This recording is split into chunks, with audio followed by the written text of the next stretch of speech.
Okay, hello everybody. Welcome back to the Strong Women series. I'm so excited to have Shahnaz here on the call today. She is the founder of New Beginnings Brunch, and also she is an oncology nurse practitioner. So she's got a lot of stuff on her plate this season, and we're just so happy to have her here. How are you? I'm doing great. It's definitely a different time, for all of us, whether we're at home or whether we have to go to work. So for me, I physically have to go to work at a hospital. So every day is very different. But I'm grateful. I'm grateful that God has planted me and given me the opportunity to be able to help people in this aspect. Yeah, awesome. Well, thank you so much for taking the time on this call. Uh, Amazing. Hey, I love hearing about people's names. So let's start there. Tell me about your name. Tell me what it means. Do you like it? Does it fit you? All of that stuff. Yeah, so my name is really funny because no one ever pronounces it correctly, and that's like a whole backstory. Like if we had an hour to talk about just that, I would get into the details. But so my name is Shahnaz, and it means King's Glory or Pride of the King. And growing up, you're like in classrooms and people are like, Shahnaz. And then don't get me started on my last name because that's a whole nother, like, a whole nother. Last name. I didn't want to butcher it, so I was like, they can do Yeah. Yeah, so my it. last Last name name for us though. Yeah, so my last name is Singh-Kandah, so it's Shahnaz Singh-Kandah. It's like a whole tongue twister. So growing up, I absolutely hated it. I was like, Mom, just like, why can't you just call me like Ashley? I love the name Ashley. It'd be great. I know Erica, she was on here the other day and she hated her name when she was growing up because it was so simple, but that is what I wanted. I wanted a simple name. So it really took me some time to get adjusted to it. And honestly, I'm still getting adjusted to it because it's one of those things where I've started to embrace the meaning of the name. So King's Glory and Pride of the King, and realizing, what that means for me in my own life. And that's what helps me to really embrace it, the uniqueness of my name. So I'm starting to appreciate it. Love it. Good. So Shahiness. So you guys are pronouncing it Shahiness. Yes. Very cool. So we actually met at Northeastern a gazillion years ago. I don't even remember how many years it's been. That's a problem. But like, I don't think we actually like knew each other. We didn't run in the same circle. Like we knew of each other probably, but not like the same. But then like years later, I was over at the church I used to go to, and I was serving, and I hear somebody call my name, and I was like, whoa, what is this? What's going on? It's like all these flashbacks. So that's how we kind of got reconnected, and we kind of saw each other a couple of other times in between there, and then like lost touch again. And so now we're back here again. So I'm excited. I feel like the world keeps kind of putting us in the same circles. So this is good that we're actually getting to connect in this way. Yeah, I totally agree. And it's so funny because when I saw Erica on here, I was like, oh my gosh, I messaged Erica. I was like, how do you know Maxine? And then I know you know Sasha really well. And it's just like, that's my church family now. And it's just so crazy how God continues Small to world. Such a small. small so, hey, talking about God, tell me a little bit about your journey with God. I don't know much, so whatever you want to share with us, what has that been like in your life? Yeah, so it's been very interesting. I grew up in the church. So my mom, she made sure that my brother and I were at church every day. We were like there on Sundays. We were there on Wednesdays for Bible study. We were youth group on Fridays, and she like had like this set schedule for us to attend church. And for me, I don't think my faith was necessarily questioned until probably like late high school or early college. And so when you go to college, right? We went to Northeastern, you had like this newfound freedom, right? Where, you know, I would like my family was in Jersey, I'm in Boston. And so it's like this distance, and it's like, oh my gosh, I can have so much fun. And no one is like pressuring me to go to church on Sunday, or no one's checking in and being like, hey, Shyness, are you up? And all of this other stuff. And so I really feel like, at that point, that's when it became like a question mark for me of like, how real is this in my life? And freshman year is when my mom passed away, like shortly after our freshman year. And so I think I was just in a place where I was just trying to put the pieces together. And I loved school so much. So I wanted to finish for her. I was like, you know what? This is what I want to do. And I want to make her proud through that. But I also know that I was in a very fragile state where I didn't want to break. I didn't want to, feel like I had to take time off of school to like emotionally put myself back together. And so I felt like I was doing things as a distraction. So partying and, relationships and things of that sort, just to kind of put my focus in other aspects. And so I would, still go to church from time to time,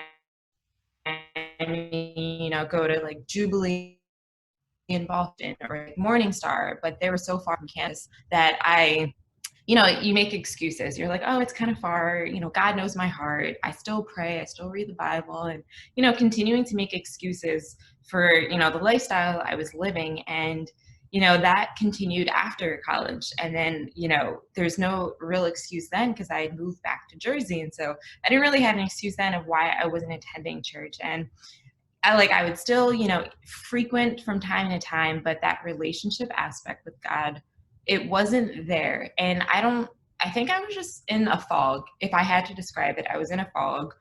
And I was so close to the lifestyle I was living that I didn't realize that it was a problem. I didn't realize it was a problem. When you go out on Friday nights and you have like 3 to 4 drinks and you do it again Saturday, and that becomes like your weekend routine, and like you surround yourself with people who do the same, and like you're like, oh, I like to have fun. God knows my heart. I'm a good person. I love people. No issue with my lifestyle at all.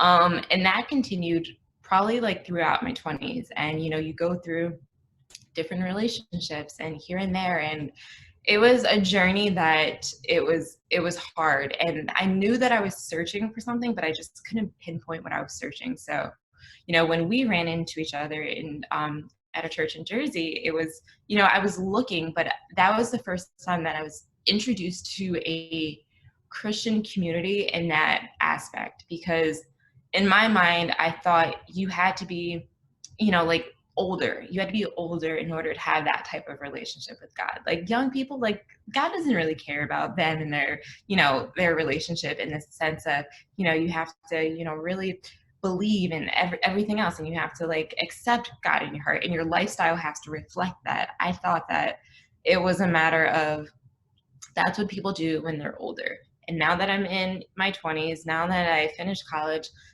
God he's worried about me just having a great time. It's like, this is how like backwards my mindset was at that time. But it was, so when, I started going to that church in Jersey, that was the first time I was introduced to younger people who were living for God 100%. It wasn't like a lukewarm lifestyle where, you go out Saturday nights, you get drunk, and then you go to church on Sunday mornings. It was who you are on Sunday is who you are throughout the week. And that was the first time I think my mind like started to open up to, oh, this is real. This isn't like a play. This is real. But I still couldn't commit to doing that 100% because I wanted the balance. I wanted, to still have friends, who I could party and go out with and everything else. And I wanted my church friends who I could go connect with on Sunday, or maybe like Bible study on Wednesday, and, having that. And I realized it probably wasn't until 2018 where I felt like I'm disappointing God by my lifestyle. I'm hurting him every time I make this decision to say, you know what, I'm going to go out tonight, and, whatever happens, happens. Every time I made that decision, I was hurting him over and over and over again.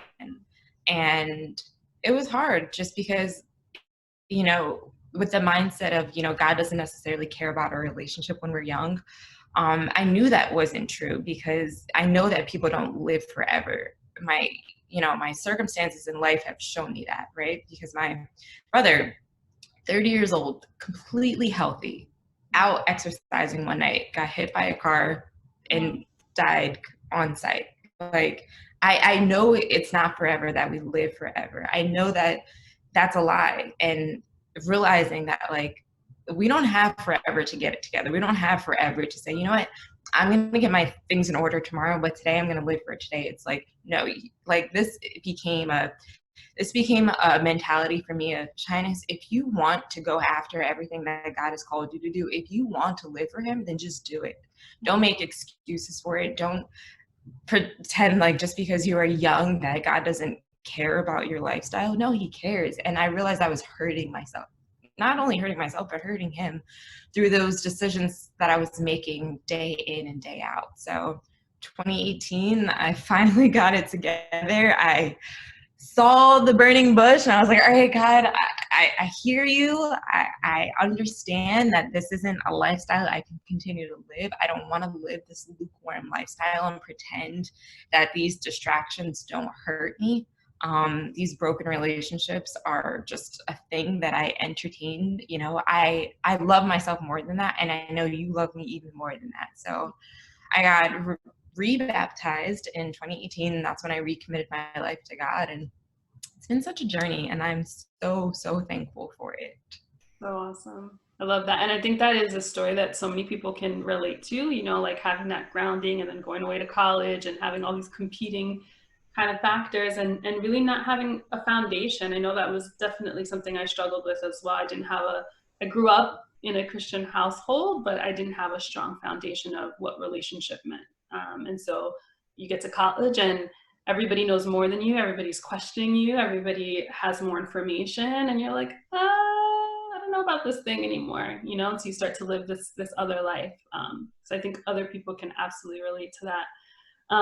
So within that, so you know, got rebaptized in 2018, and then from what I saw, like God put something huge on your heart. So do you want to start talking a little bit about like that mission, that vision that God kind of placed in you once you fully gave in? Yeah, so August 18th, 2018 is when I got baptized, and you know, I felt different. And so my process leading up to that was pretty slow because my entire 20s was like, oh, you know, I'll get it together here and there. And then when I just made that decision to get baptized again, things just like kind of skyrocketed. And so I was going end of August, I saw this trip for Italy to go on this women's retreat in Italy. And I was like, oh, sounds nice. I've always wanted to go to Amalfi Coast. Sounds fancy, whatever. But I was like, I can't really afford it because this trip is literally like next week. And I was like, God, if you want it to happen, you have to make it happen because financially, I can't afford to go to Italy like next week. And so he continued to put it on my heart. So I reached out to Jules. She's the founder of Brave by Faith Travel. And I was like, hey, do you happen to have a spot available? And she's like, yeah, someone just dropped out. And I was like, oh, okay.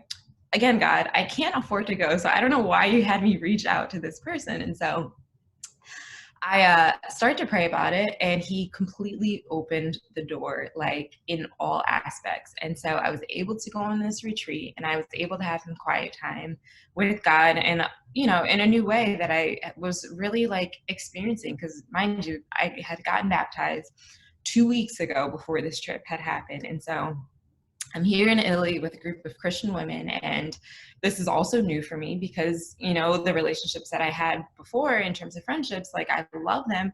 And like God was opening my eyes to new relationships and new friendships. And so I'm here in Italy, and I feel like God is telling me to start a women's group. And I'm like, okay, I don't know if this is my passion, but cool. And so throughout that time, God was giving me the ideas for it. And he's like, you know, he told me people to invite. And he was like, invite this person and this person and this person. And I'm just writing it out and I'm just taking it all in. And right after that retreat was a women's retreat for my church. And so every year we have a women's retreat. And this is literally like 2 days later when I had gotten back from Italy. And I'm sitting at a table with two friends, and Sasha, she's one of them. And, you know, I'm telling them, you know, this vision that God had given me. And, you know, they're like, oh my goodness, this is great. And I'm saying, you know, I'm like searching for a name. And I was like, maybe I'll call it, you know, like Jersey Dreamers or something like that. And I'm telling Sasha, I was like, yeah, well, God gave me a number 8. And he's like, to, you know, invite 8 people to the first gathering. And Sasha was like, oh, you know, 8 is the number of new beginnings, right? And I was like, boom, that is it. That is the name for it. Like, that is it. And so after that time, you know, it's still not making it a thing. Like, I had only told those 2 people. I'm taking out my journal and I'm writing, and I'm just like, all right, name New Beginnings, and we're going to invite 8 people to our first gathering. And he'd give me the location for the first gathering and everything else. And so November 3rd, 2018, I invited the 8 people that he put on my heart, and we got together and we started talking about those God-sized dreams that we have, those things that we've never vocalized to anyone before, and things that, you know, we want to do, but we need a little push to do. And that is when it, like, God has given me a new beginning through New Beginnings, this organization that he's given me. And through this, he's changed my relationship with him. And so, you know, sometimes we think when God gives us this great idea that it's just going to be so easy and he's going to provide everything and it's going to be so great and everyone's just going to show up and it's going to be awesome. And yeah, it was in the beginning. And then I got to a middle place where he had taken me so far I couldn't quit. But then he started to strip some things away from me in that process. And so rejection, I didn't realize I'd struggled with rejection so much, but through New Beginnings, he started to strip away my dependence for people, in the sense of, I used to look to others for validation. So if people are attending my events, that means that, you know, like, I'm doing something right, you know, and like, this is it. And realizing that, like, my need for validation and my need for all people to show up was overriding what God was trying to do in my life. And he's started stripping away all of these characteristics in my heart that I didn't even realize were there. And so, you know, at this point I'm feeling set up, because I'm like, God, like, I thought this was going to be like a cute little organization that you had given me, and, you know, we're going to talk about our dreams and yay. But like, no, he completely set me up in it. And then I got to a point where, you know, you can't really talk about what dreams that you have in your heart and what you've been called to do without talking about God, right? Like, because for so long I didn't want it to call it a Christian women's organization. I was like, you know what, this is open to everyone, and, you know, we're not exclusive at all, we're all inclusive. And yes, that is true, but if you attend one of our events, we're going to talk about God, we're going to talk about what God is doing in our lives, we're going to talk about the Bible, we're going to reference scriptures, because realizing that you can't talk about why you were created without talking about the person who created you. And you know, he's completely transformed this, and he continues to transform this for me. And I'm in a place where, you know, he's the CEO of New Beginnings. He just uses me to do stuff, but I like answer to him in all aspects. So if he tells me to rest for a season and not to do anything with it, that's what I do. And it's hard, because you're like competing with, you know, other people on like social media. You're like, God, they're posting things and they're doing things and they're having events. Like, I want to do stuff. I want to like have, you know, quarantine parties, you know, and it's like, no, I need you to hear from me. I need you to hear from me about the future directions for this, because when it started, he gave me a vision of where it's going to go. He gave me that, and it's not there yet. And until it gets there, there's so much more for me to experience. And so me feeling like I have to do things in my flesh to gain attention for this, or to gain followers or what have you, it's so much more than that. And when God puts something on your heart, it's not for the numbers, it's mostly for the heart of people that he's trying to reach. And so it's beyond me, and I'm just so thankful for it. That's so good.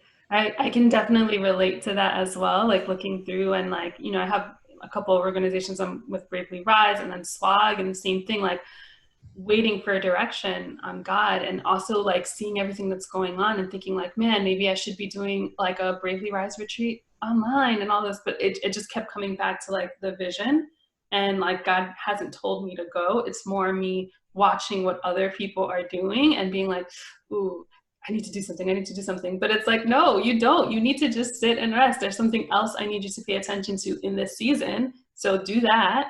And, you know, chill out with everything else. So I can totally do that. Exactly. And that is hard to do, because, you know, you feel like you've he's giving you this platform to be able to share. And, you know, people are open to the gospel now, and people want to receive that, and people need community and connection. And you're like, God, I just want to do, I want to do. But he's so much more focused on the hearts of people, right? And his mission is long-term. His mission is eternity. Yeah. And, you know, sometimes for myself, I think about the right now. I think about, you know, how to help people right now. And he's way past that. So I feel you. Yeah, so true. And I love what you were saying earlier too. And I think this is not to say that, you know, I think God puts very specific visions and dreams in people's hearts. And for some of us, we are going to be called into ministries, right? And that is what the calling is. And some of us, our ministry is going to be in our workspace or in our home or whatever the case may be. And that's okay, as long as you're following what God is putting in your heart. But I love what you were mentioning earlier. Like at first, I'm like, you didn't want to make it a Christian organization. You wanted to be open to everybody. But I think that fundamentally there are things that you can't separate from God, right? There's so much we can't separate. Dreams are one of those things. Who you are is one of those things.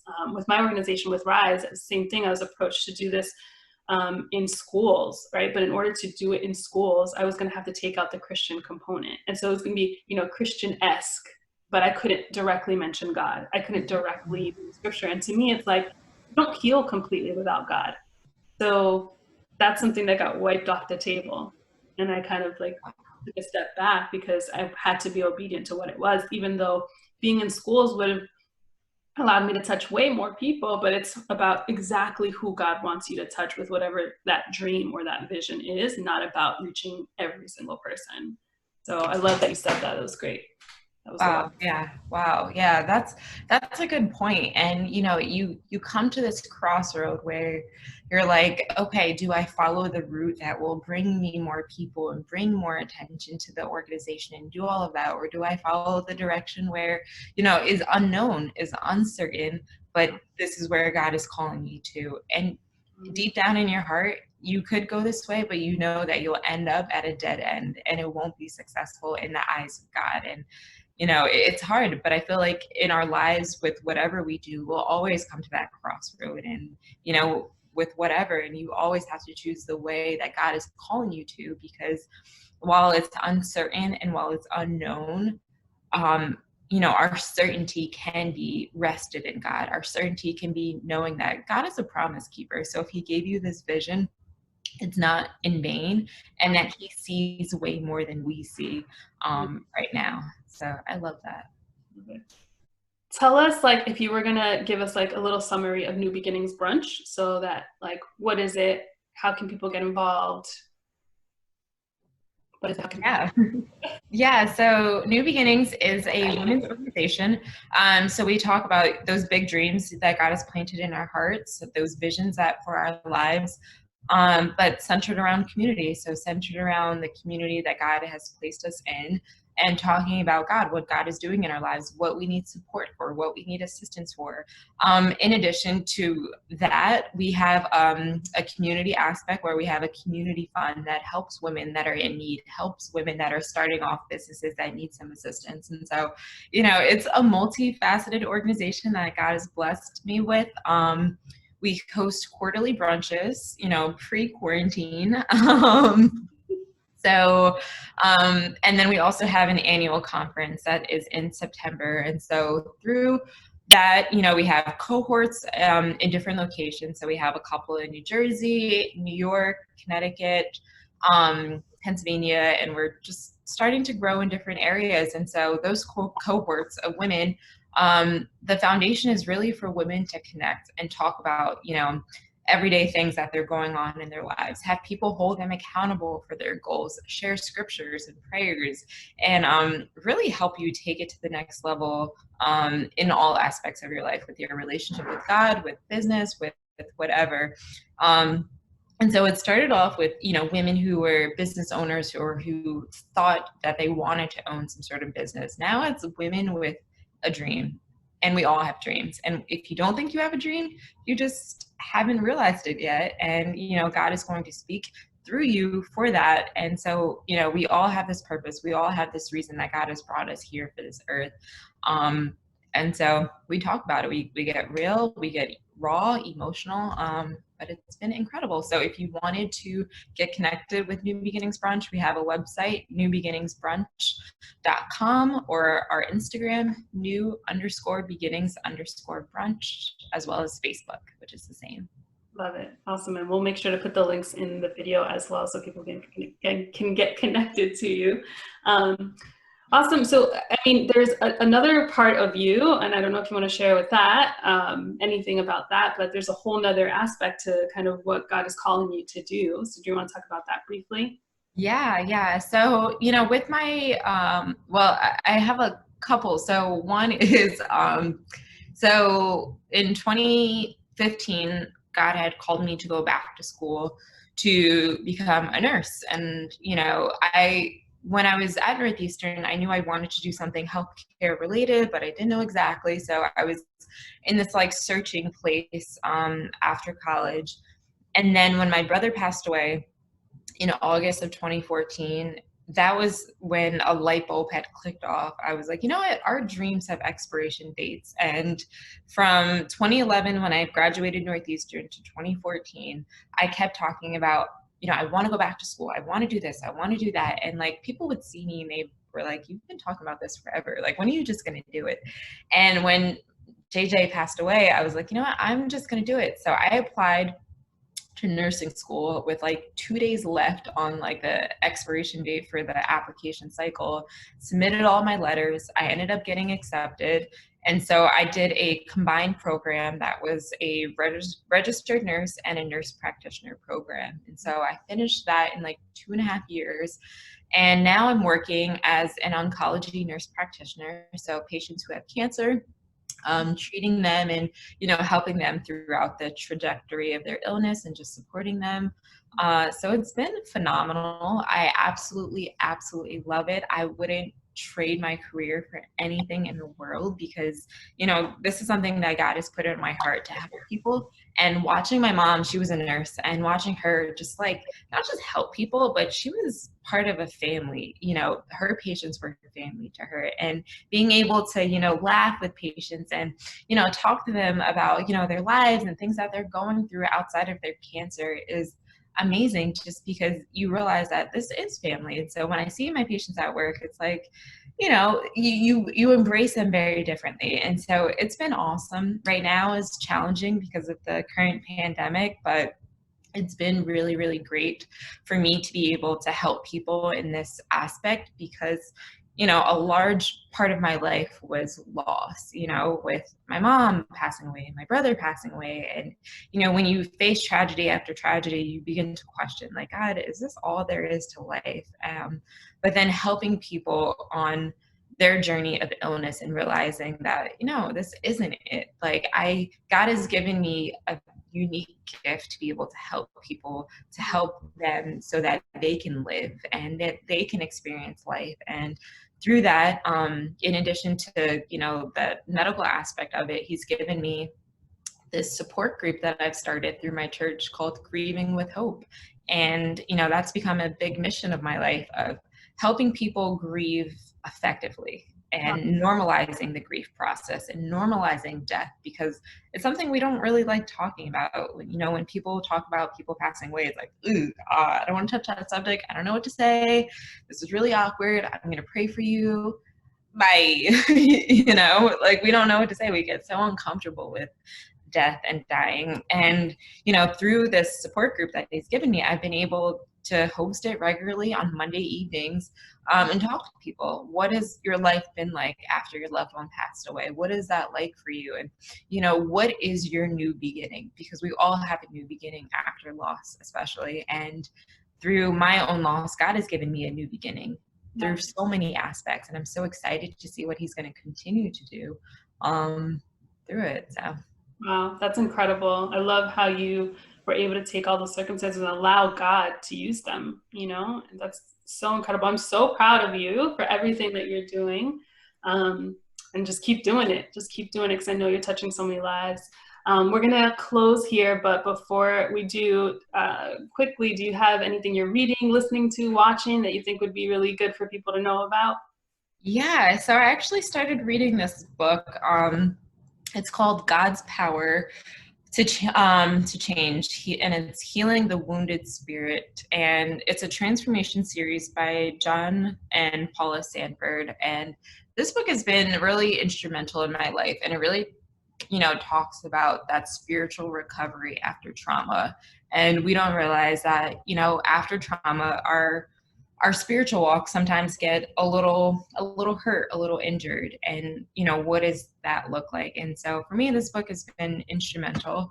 So reading this, in terms of podcasts, I'm trying to get podcasts into my regular routine of my life. I'm still figuring it out. I'm a radio person still, still listens to the radio, but I do. So in terms of two podcasts, two of my good friends, they have a podcast. One is called Dressed for Battle, which is by Tara Lynn, and the other one is called Dream, Build, Repeat. Yes, by Casey Sharperson, and both are incredible. They are also authors, and they mention their books in addition to everything else that they're doing. So cool. Thank you so much for that, and we'll drop the links on that as well. Hey, Shahnaz, thank you again for just coming and sharing your heart and your story. I think you are phenomenal. And I'm so looking forward to whatever God is going to do and wherever he's taking you. I will be rooting you on from afar. Thank you. Thank you for this platform too. This is phenomenal. I love this. Of course, of course. All right, well, take care, and we will see you guys next week. Bye.